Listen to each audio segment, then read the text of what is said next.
nagkaroon kayo ng delivery. Ang nakasulat doon sa resibo, 25 boxes for delivery. Binilang niyo ba yung boxes na nakakamada? Kung ngayon ay 25 karton.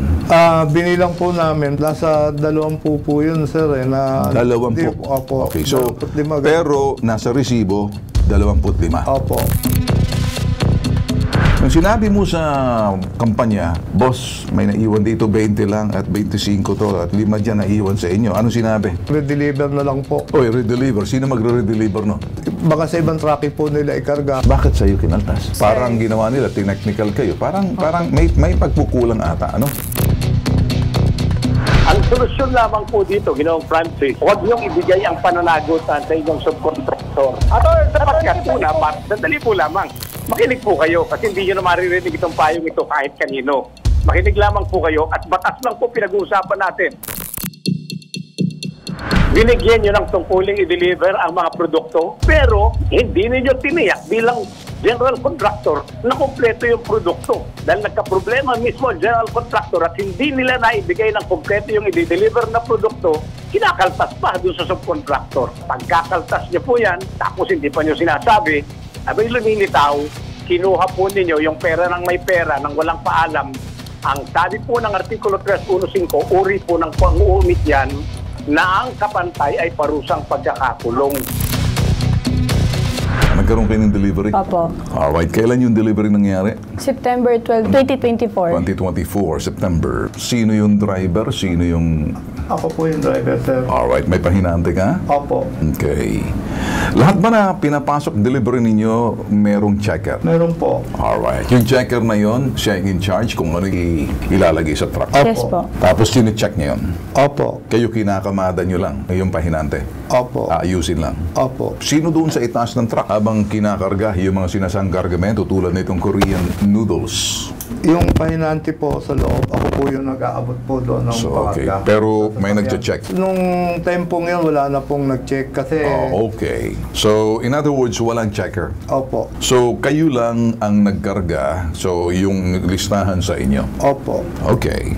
Na-check na po yun, tapos Second check ka. second check pa po yung wala na po. Okay. Wala pang laman ang truck. Ilalagay pa lang yung mga kargamento. Opo. Nung ilalagay ang kargamento sa truck at wala yung checker. Wala po. Guard po Alright. nag-check. Kung ano yung nakakamada roon na kargamento o boxes ng noodles, yun ang ilalagay ninyo. Opo.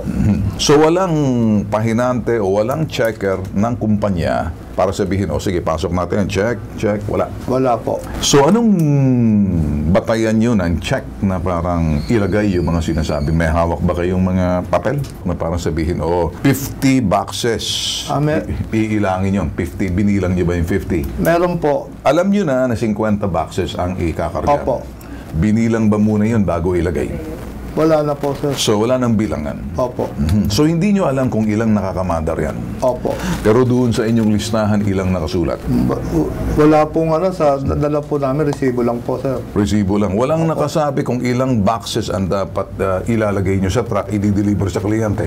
Meron po, mga pag 25 po, ganun po. So in other words, ang nakasulat doon sa resibo, 25 boxes for delivery. Binilang nyo ba yung boxes na nakakamada? Kung ngayon ay 25 karton. Wala sa inyo nagbilang? Binilang po namin. Okay, binilang nyo. Opo. Nasa 20 po yun, sir. 20? Opo. Okay, so, 25, pero nasa resibo, 25. Opo. Hindi ka ba nagtaka doon sa 20 lang sa resibo mo, pero ang sa resibo mo, 25? Sir, hindi po kami na marami po kami pangarga po nun. Okay, sige. Anong klaseng kumpanya kayo na kumbaga walang bilangan, bara-bara pagkatapos ganon? So ikaw naman, nalaman mo na 25 ang nakasulat sa resibo pero 20 lang yung box na nakikita mo. Bago po namin doon, hinanap na po sa amin sa Pure Gold na kulang po. Napuna na ngayon ang kumpanya na i-deliver nyo na 25 dapat yun pero 20 lang ang umabot doon. Nakita ninyo sa umpisa pa lang 20 lang, hindi tumugma doon sa resibo. Opo. At pagkatapos nakita ng dineliver nyo na supermarket, ang sinabi kulang to. Opo. At nang sinabing kulang to, kasi 25 ang nasa resibo pero 20 boxes lang Korean noodles.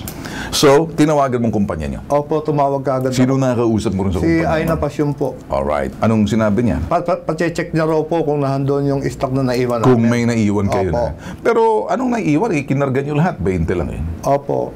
Pero naiwan po yung stock po doon na Saan kita po. naiwan? Doon po mismo sa loob ng warehouse po. So, positibong naiwan yung 5 at na-deliver niyo lang 20. Opo. Nung sinabi mo sa kampanya, boss, may naiwan dito 20 lang at 25 to at 5 dyan naiwan sa inyo. Anong sinabi? Hinanap nila yung 5 boxes. Opo, papacheck daw po niya. Alright, pinacheck. Papahanap. So, positibong naiwan. Opo, opo.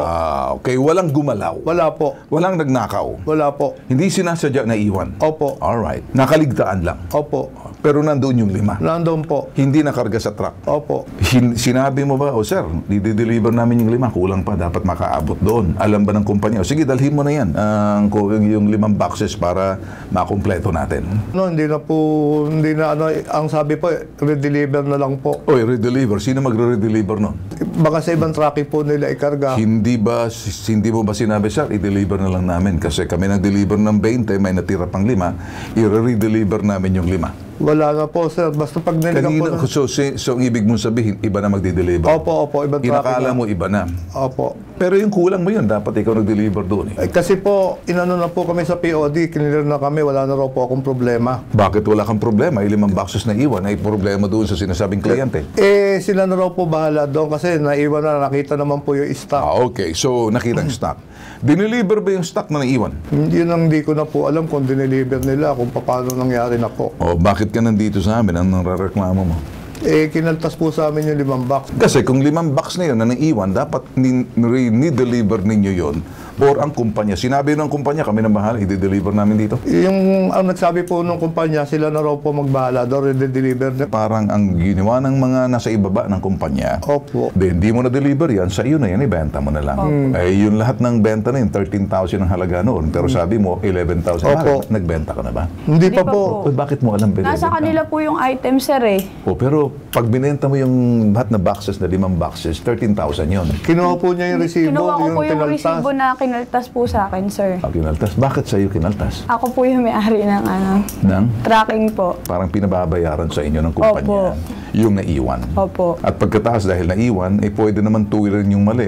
Meron ba kayong kontrata sa pag-deliver? Meron po. Doon Ano po yung mga sa... usapan ninyo kapag hindi na-deliver? Ano po, bali pag ganun po, re-deliver lang po. Redeliver. Parang ginawa nila, tinechnical kayo. Parang may pagkukulang ata. Ano? Tingnan natin. Operations Manager ng Philandro Tracking Services, Francis Feliciano.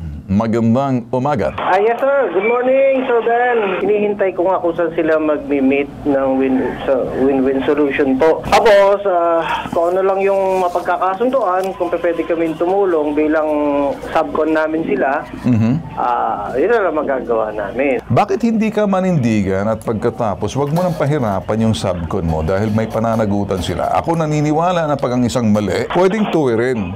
What can you do para sa subcon mo na ginagawang trabaho nila? What can you do?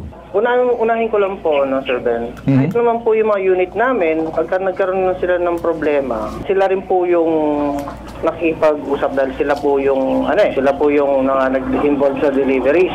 Yes. Pagka may mga problema, sila po yung nakikipag-ayos. Tapos pagka binabaan naman kami ng mga... They're your subcontractor, your general contractor, you are now responsible to your client. Tama? Yes po. Saan manggagaling yung mga kargamento, yung mga produktong i-deliver nila sa kliyente? Sa Fast Logistics po. Sa inyo yon. Ay, hindi po. Alright. So, sa Fast Logistic, hindi nila pina-redeliver yung mga naiiwang Korean noodles. Tama? Yes po. Huli ko na rin nalaman yan kasi usually, kung magpataw sila ng mga... Sinong sila? Yung Fast Logistic? Yung Fast Logistic? Yes, opo, yung next trade yun. Umbrella ng So, paano mo lulusot ito? How do you solve this problem now? Karaniwan sa amin... And ito, ganito boss ganito ito lumalapit na sa amin, Francis Would you like to help or do you like us to come right in? parang hindi maganda pag kami ang masusolve nito. Through my experience, kinukuha na lang namin yung item tapos binibenta na lang. Pero sila naman ngayon, ang nakapataw sa kanila, kawawa naman sila, silang magbabayad Yeah, so na-deduct siya. Hindi ko na rin matandaan kung kailan nangyari na. Sino nag-deduct? Si Fast po. Kasi yung payout naman nila, kasama ng mga deductions, kung ano po yung naging payout nila, yun ang binibigay namin, tapos yun. Binibigay ninyo kanino? Tapos yan po sa mga sub ko namin. So, in other words, alam nyo yung problema. Yes, nung ano lang yan, nung December lang. Well, ano na tayo ngayon? February na tayo ngayon. What did you do the last 30 days?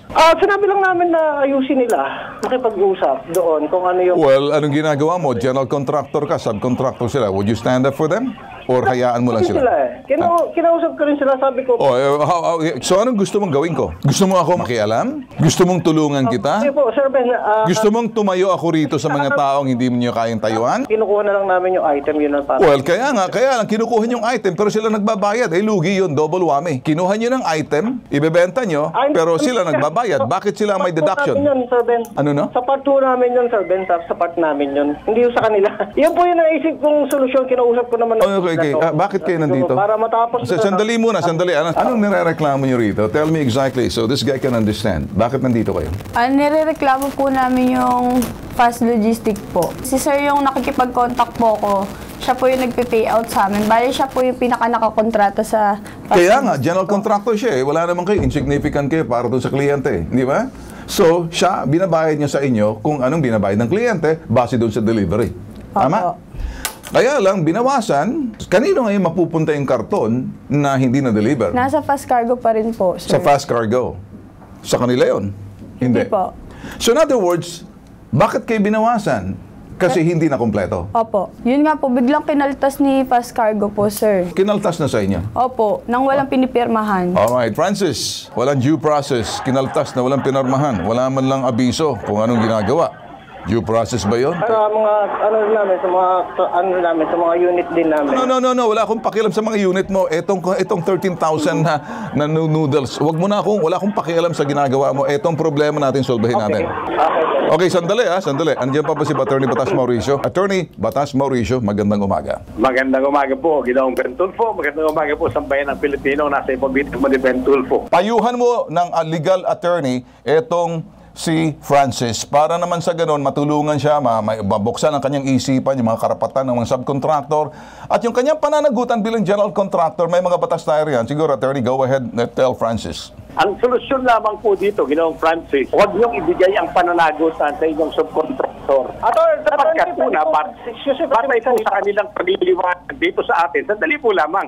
Makinig po kayo kasi hindi nyo na maririnig itong payong ito kahit kanino. Makinig lamang po kayo at batas lang po pinag-uusapan natin.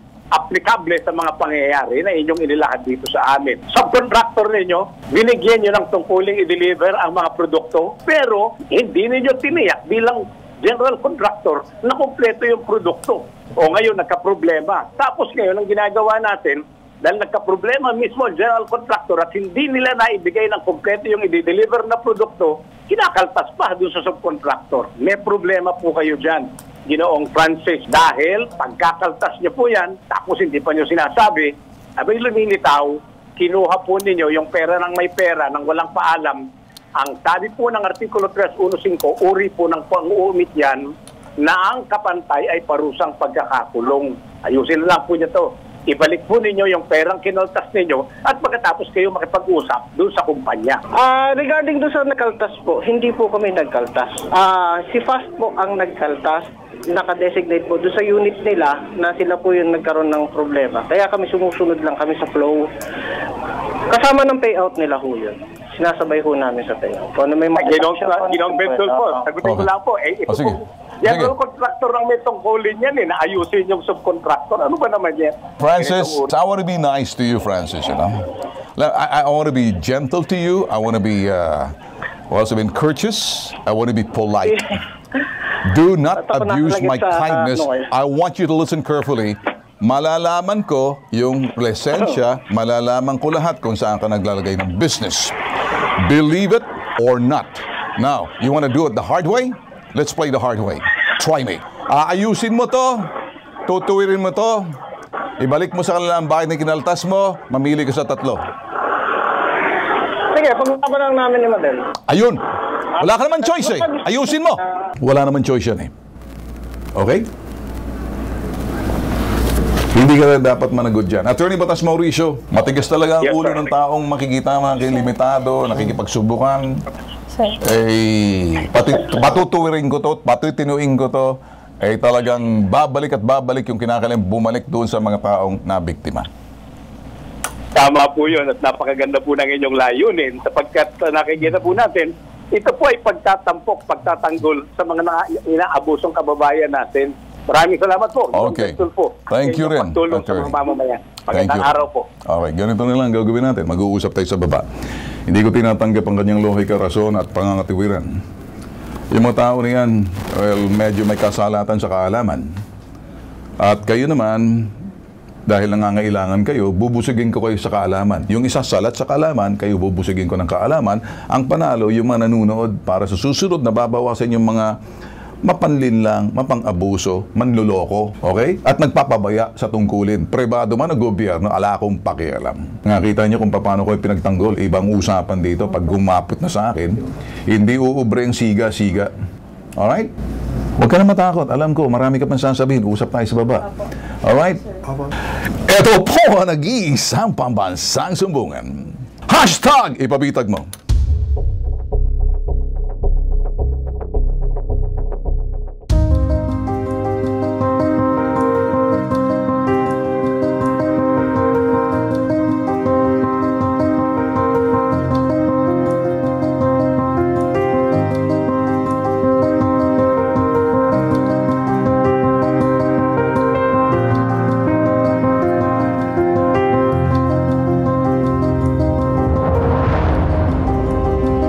Ako si Madel Sanroque Ako si Edelson Cruz.